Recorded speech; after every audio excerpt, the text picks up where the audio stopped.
নিয়ে আলোচনা সভার আয়োজন করেছে বাংলাদেশের গণতন্ত্রের সংকট এবং উত্তরণের পথ।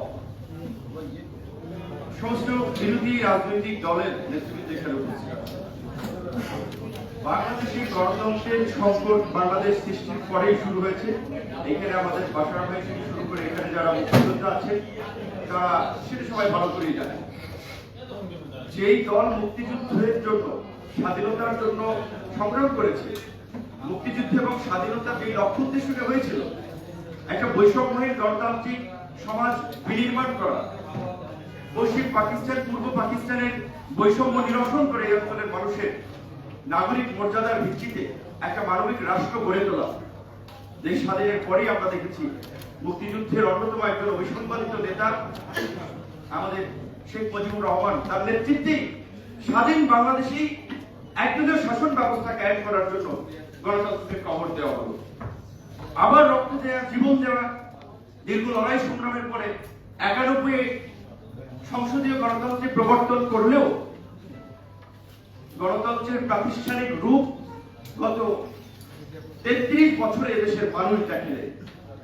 যারাই লঙ্কায় গিয়েছে তারাই রাবণের ভূমিকা অবতীর্ণ হয়েছে ক্ষমতাকে কুক্ষিগত করার জন্য। সমস্ত রাষ্ট্রীয় প্রতিষ্ঠানগুলো, সেটা দুদক, আইন শৃঙ্খলা বাহিনী, বিচার বিভাগ সবকিছুকে বারবার নিয়ন্ত্রণ করার চেষ্টা করছে, যার ফলে আজকে এই রকমের একটা বহুমুখী সংকট আমাদের সামনে এসে হাজির হয়েছে। এই মুহূর্তের যে চলমান সংকটগুলো যদি আমরা বিবেচনা করি, বাংলাদেশের গণতন্ত্রের চেয়েও সবচেয়ে বড় সংকট হচ্ছে বাংলাদেশ আমাদের প্রতিবেশী রাষ্ট্র দ্বারা নিয়ন্ত্রিত।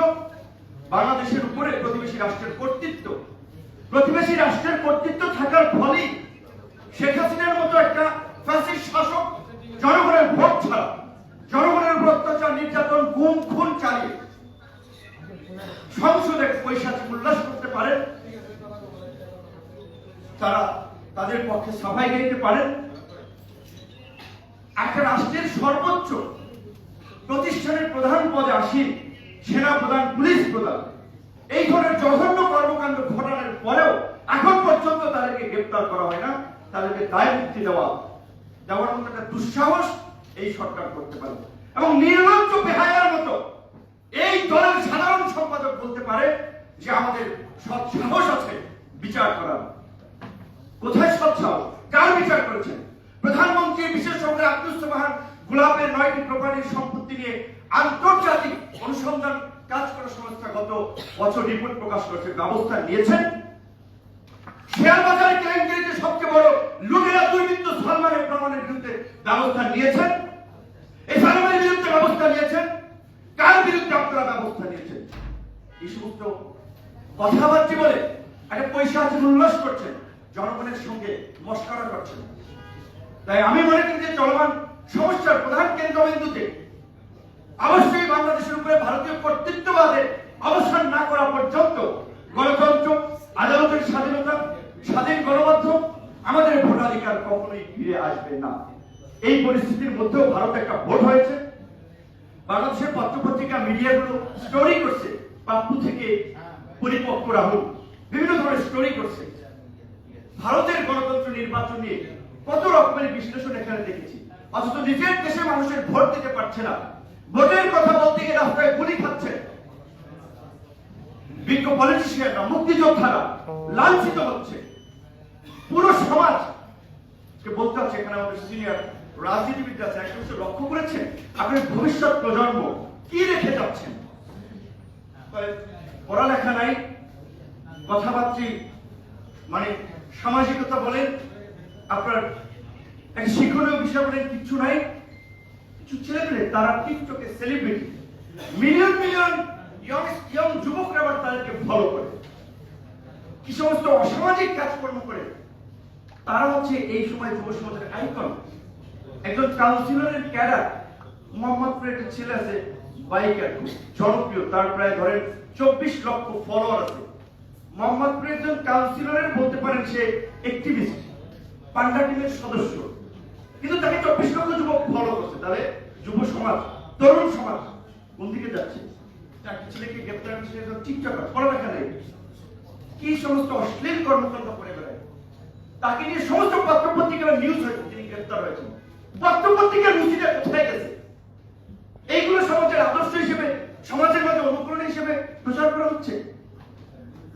লিডিং পত্রিকা ডেইলি স্টার সম্পাদক বলেছিলেন যে আজিজের দুর্নীতি আমরা জানতাম, আমরা প্রকাশ করার সাহস পাইনি, সংবাদপত্রের অসহায়ত্ব। আহা, এত বড় পত্রিকা বলছে আমাদের সরকার 3 দশক পার করছেন, মানে কমফোর্টেবলি বলতেছেন তারা পার করছেন। এই অবস্থাটা দেশে কিভাবে তৈরি হলো? এই অবস্থা, এই সংবাদপত্রের মালিকরাও জড়িত ছিলেন, সিভিল সোসাইটির একটা অংশ জড়িত ছিলেন, হালুয়া রুটি খাওয়ার জন্য একটা গ্রুপ ছিলেন, তারাও জড়িত ছিলেন।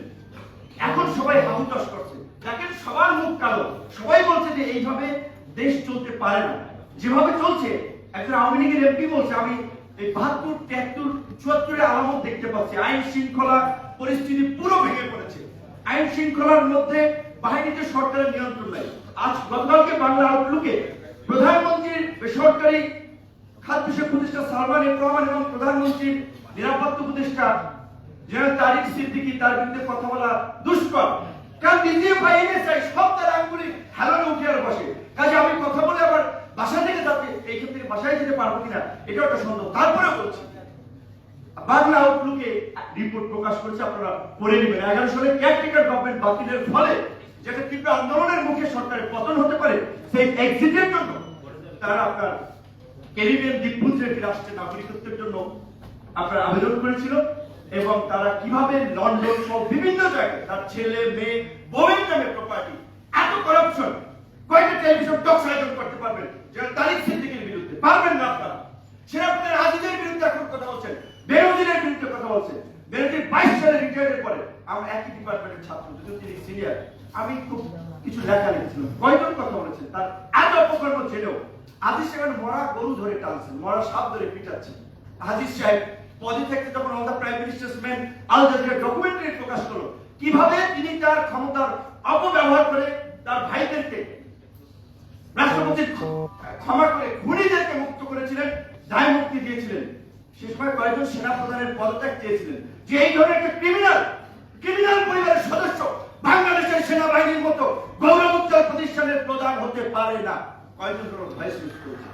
আমরা বলি যখন সবকিছু কমন হয়ে যায় তখন খুব সরব থাকি। তো যাই হোক, যেহেতু আরো অনেক বক্তা বক্তব্য রাখবেন, আমি সর্বশেষ সংক্ষিপ্ত করতে চাই আমার বক্তব্যটাকে এভাবেই যে বাংলাদেশের চলমান অনেকগুলো সমস্যার মধ্যে প্রধান সমস্যা ভারতীয় আধিপত্যবাদ থেকে মুক্ত করার জন্য এই মুহূর্তে বাংলাদেশে ভারত হটাও বাংলাদেশ বাঁচাও স্লোগান নিয়ে গণতন্ত্র পুনরুদ্ধার, ফাঁসিবাদের বিরুদ্ধে আন্দোলন, সেই জায়গায় আমাদের ঝাঁপিয়ে পড়তে হবে।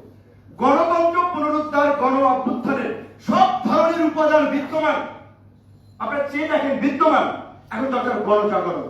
গণজাগরণ এমনি হয় না, রাজনৈতিক দলগুলোই কাজ করে। আরেকটা কথা, আমি আশরাফ আলী আকন্দ ভাই খুবই রেসপেক্ট করি, সরি আমি একটু সময় নিচ্ছি। সাইফুল ভাই, আশরাফ আলী আকন্দ ভাই একটু আমি কথা বলছি, বেয়াদবি দিবেন না, মাফ করবেন। ভাইয়ের অনেকগুলো বক্তব্য যারা তাকে পছন্দ করি, তার কাছে পরামর্শ করি, কিন্তু তিনি এখন তার বক্তব্যে একটা মেসেজ যেভাবে বলছে যে বিদ্যমান গণতন্ত্র কাজ করছে না, ফাংশন করছে না, আমেরিকার টচল, ভারতের টচল, কিন্তু বাংলাদেশে এই গণতন্ত্র দেখি আমরা।